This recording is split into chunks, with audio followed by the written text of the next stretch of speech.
Okay. Um, those Twitter posts and comments, especially the ones on Discord as well. Well, more so the Twitter posts. Those are pretty funny. But this video is just going to address what's going on with CW's lead because lots of people don't really know what's going on. Anyways, hi, I'm Meg, and I'm going to be talking about affixes or effects, whatever term you want to use. And so yeah, I'm just going to get right into it. So affixes are PGR's, you can call it a new element type or effect type. However you look at it, it is considered a different element.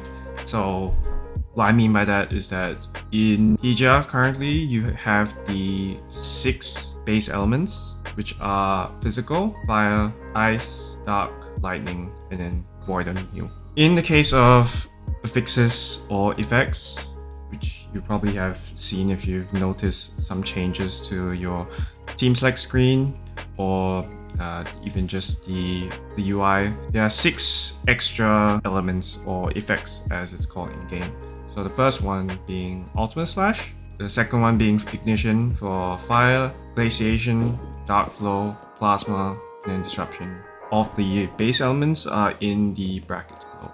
And then if you want to know where the affix icon is for each character, it is on the top right, as you can see in this red box. There is the base element alongside with an affix element. Now this is not for every unit. Some units do not have these. Like a lot of the older ones with no leaps, such as Lamia, Watanabe Epitaph, and then Chu, Shukra. All of those are slightly older and do not have affixes. And in order for them to get affixes, they'll probably need a leap. Just like Bianca Stigmata, Crimson Weave, which is the topic about today's video, and then Carnian Asaya. So what does the affix look like, or what does the effect look like? It's basically this thing here. So I have a little image here of an infographic where, so now when you get into battle, you would see the affix gauge looking like this. So this is just a crop out from an infographic that one of the really helpful community members, Talal of the community core, she has made a little infographic which I'll show in a moment. But this is for the lightning effect or affix called Plasma Beam.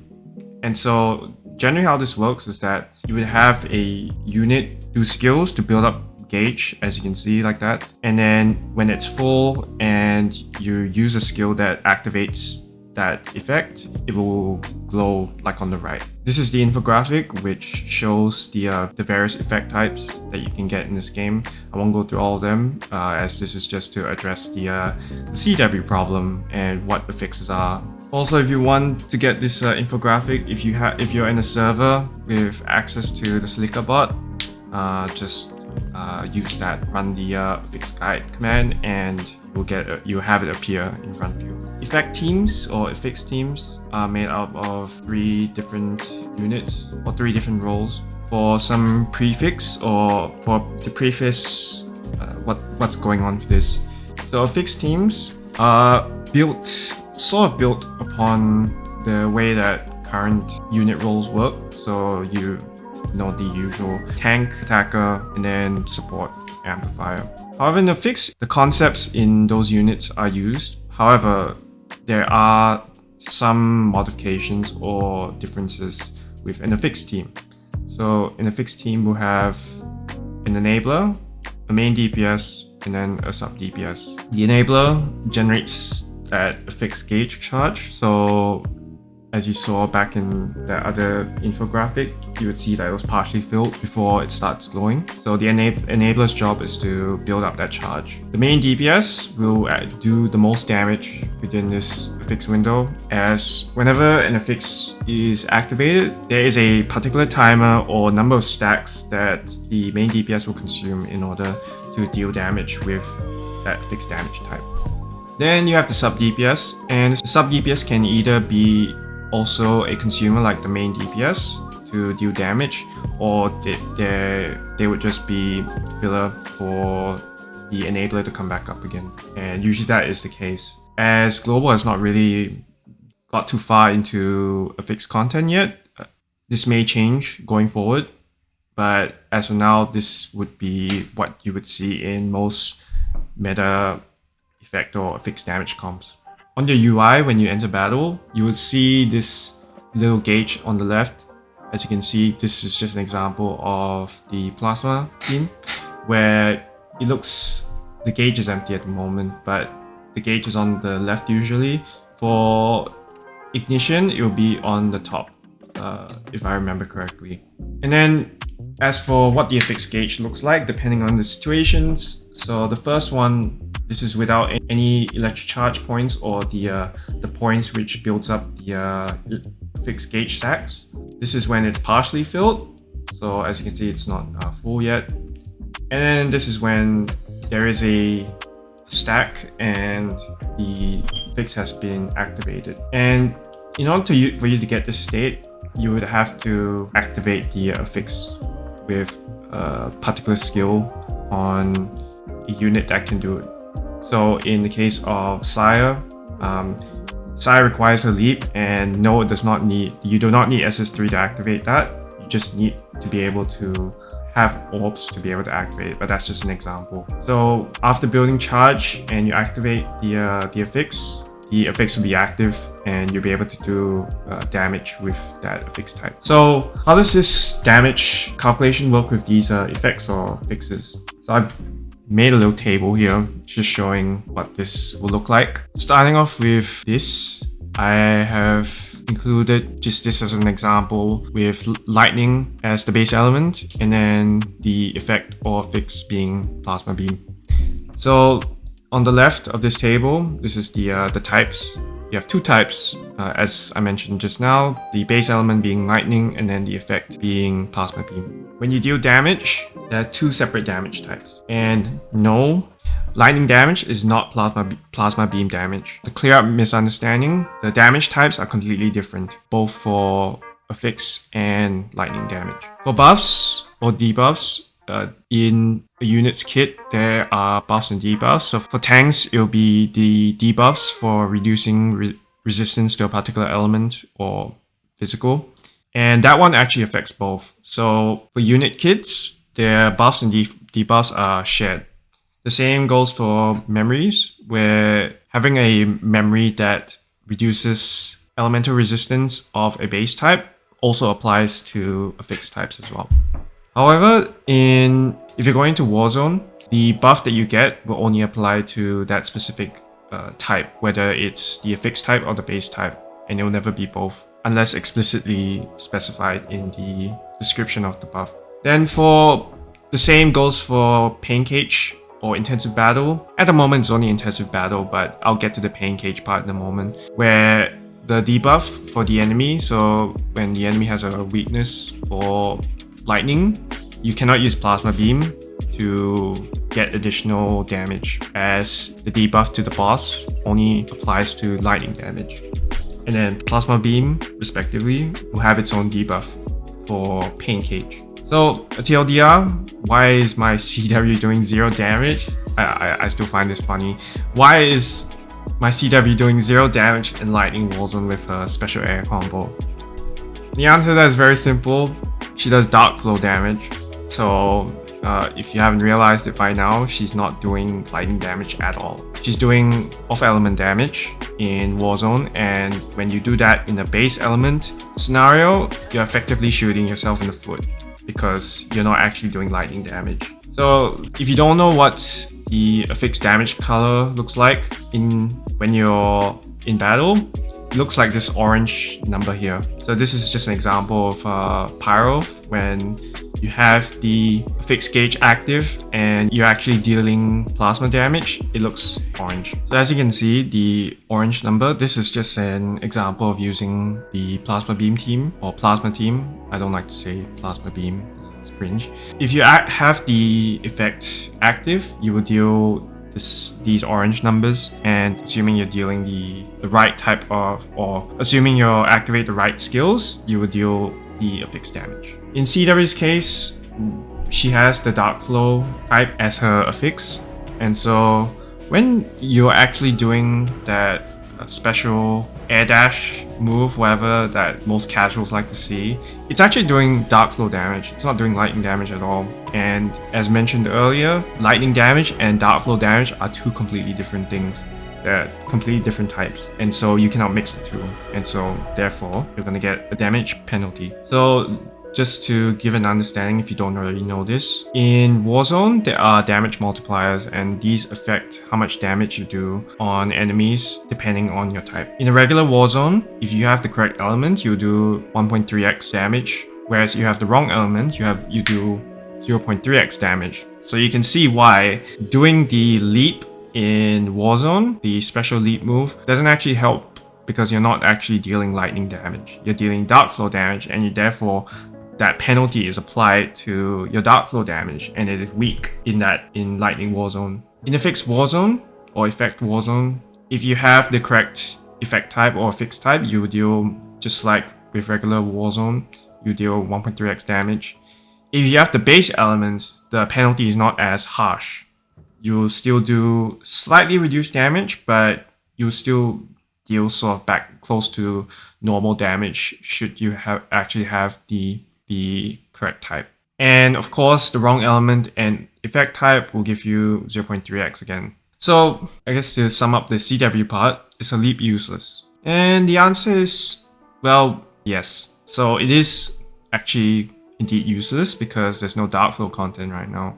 And until Kuro decides to release Dark Flow content, and finally with a full team. On Global currently, the only Dark Flow unit that exists is Crimson Weave. I'll discuss about future Dark Flow units momentarily, but at the moment it's just Crimson Weave. There is a bit of QL in her kit to make her easier to play, and there is some damage increases. However, that requires a 3-0 Crimson Weave.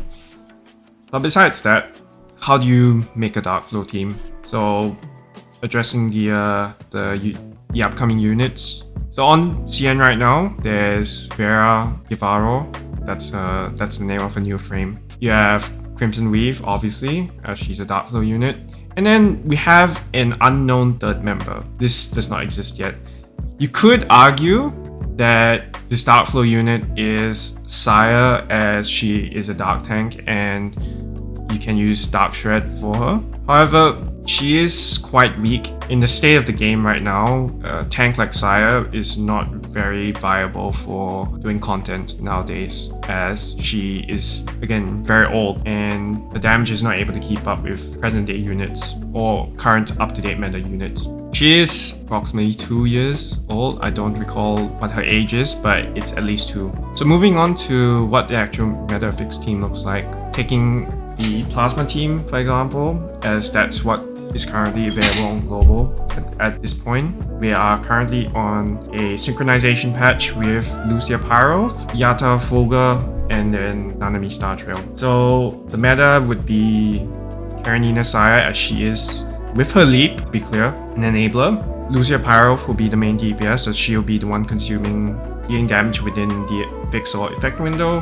And then you have 21 of Pharaoh, as her buffs would affect both lightning and plasma damage, except for the fact that this is not a normal situation. We are actually in a synchronization patch with Star Trail, and so actually the sub DPS is going to be Star Trail and not 21. And because currently, as of the date of this recording, there is no plasma beam content yet, and it's likely that Star Trail or Nanami is going to release before that, it's very highly likely, actually I would say more than certain, that you will not be using Pharaoh for your plasma team.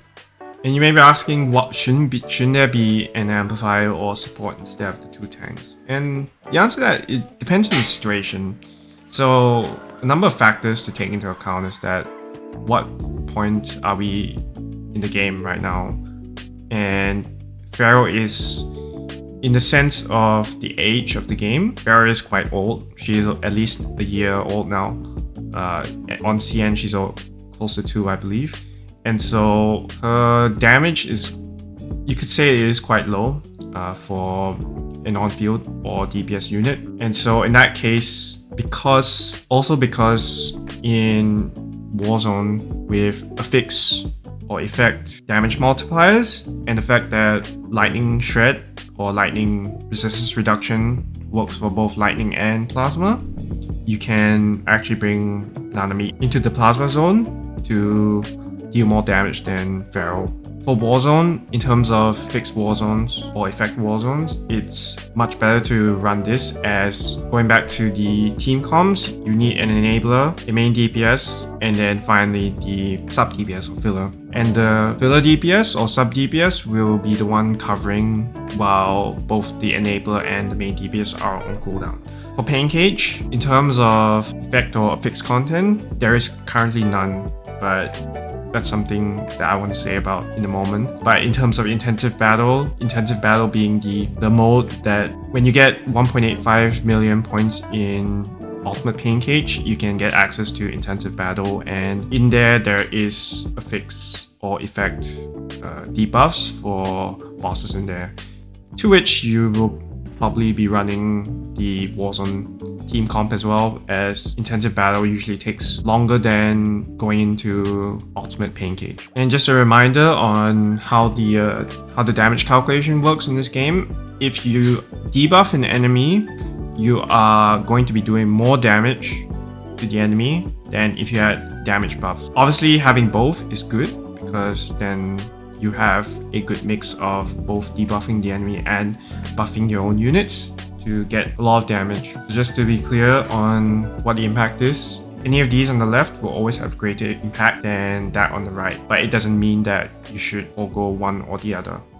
You should always have a mix of both where possible, while also being able to maximize the damage of your entire team. It is not recommended to solo in affix content, and I've already mentioned just now that if you have no enabler, as a typical affix or effects team comp consists of an enabler, a main DPS, and a sub DPS. And if you do not have the enabler, you are not doing fixed damage because you have no points and you therefore have no stacks to be able to get the window to actually deal that damage. Now, some casuals are probably watching this video and being like, oh, this is probably whale content and it's not mandatory, so I can probably skip it, right? And the answer is, yeah, Lamau, no. There are two bosses that are coming up. So the first one being Monzano. On the Selena patch, when she arrives, there will be a boss called Monzano with a glaciation weakness, and the hell HP or hell difficulty HP is 30 million. So take that as you will. And then on the Jatavi patch, which will come in about 2 months from the time of this recording, there will be a boss called Veronica with a plasma weakness with the same amount of HP, and 30 million is nothing to laugh about. It is very big, so take that as you will. If you are lacking enablers or main DPS or even filler DPS when those bosses drop, I wish you the best of luck, and I hope you can do something to these bosses. And even after all this, if you're still on board with the whole I like to skip units, then I wish you the best of luck, and may your PGR experience be as fun as you wish for it to be. So yeah, that's affixes for you. I hope that helps, and that you get to enjoy this the phase that PGR is going through right now. So yeah, have fun. Bye.